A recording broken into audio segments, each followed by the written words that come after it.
Ankle twisting, जब पहली बार ankle twist होता है ना तो इस तरह से ये लिगामेंट में इंजरी हो जाती है, this is known as ATFL, anterior talofibular ligament. So ये एक लिगामेंट रहता है।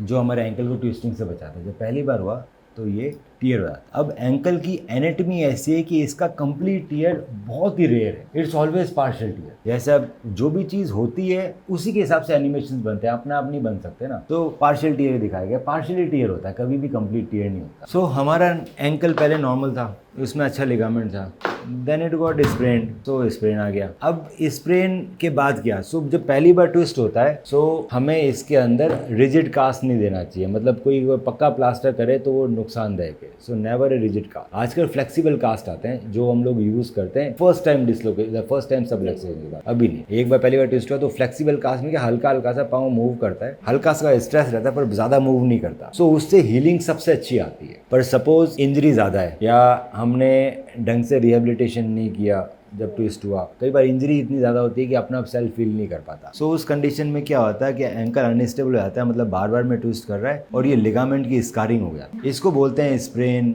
Scarred ligament. अब ये लंबा है, थिकंड है और ये उतनी स्टेबिलिटी नहीं दे रहा, उतनी स्टेबिलिटी दे रहा है तो हमारा एंकल हिल रहा है, एंकल हिल रहा है तो पेनफुल भी है और धीरे धीरे ये हमारे कार्टिलेज को भी खराब करता है, एंकल आर्थराइटिक। सो परमानेंट डैमेज आता है एंकल के अंदर। एक बार ये कार्टिलेज चला जाए तो हम ठीक नहीं कर सकते। तो डेफिनेटली एंकल अनस्टेबल तो है आप दोनों विद द एग्जामिनेशन, और आपके अंदर ATFL का टियर भी आ गया है। सो मैम आपके लिए तो ये है कि हमें MRI करानी है। We need a very good experience radio diagnosis वाला doctor to diagnose the ankle MRI। Ankle MRI difficult होता है, not everyone can read it. Second thing, आप बस सुनते रहिए, आपको मैं सिर्फ MRI सजेस्ट करूंगा and we will suggest to some exercises ताकि आपको थोड़ा स्ट्रेंथ ट्रेनिंग पे आ जाए। MRI के बाद हम डिस्कस करेंगे क्या ट्रीटमेंट रह सकती है। देखिए लिगामेंट में डैमेज तो है, बस मैं वो कंफर्म करना है कितना डैमेज है। 2 लिगामेंट होते हैं, ATFL होता है, एक CFL भी होता है, एक में है डैमेज, 2 में डैमेज है, कितना डैमेज है वो मैं कंफर्म कर लूँगा। और उससे पहले हमें कुछ एक्सरसाइजेस करनी है ताकि हमें स्टेबिलिटी बनी रहे। स्टेप 1, आप अपनी MRI रिपोर्ट मुझे व्हाट्सएप करें।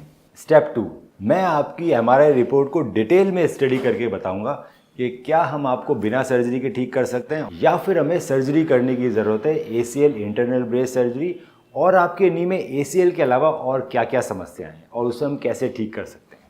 स्टेप 3, जब आप मुझसे मिलने आएंगे तो मैं आपके नी का डिटेल्ड फिजिकल एग्जामिनेशन करूंगा, आपकी फिल्म्स को डिटेल में देखा जाएगा और उसको देखते हुए आपसे ट्रीटमेंट ऑप्शंस डिस्कस किए जाएंगे। आपके जितने भी सवाल हैं उन सभी का मैं जवाब दूंगा।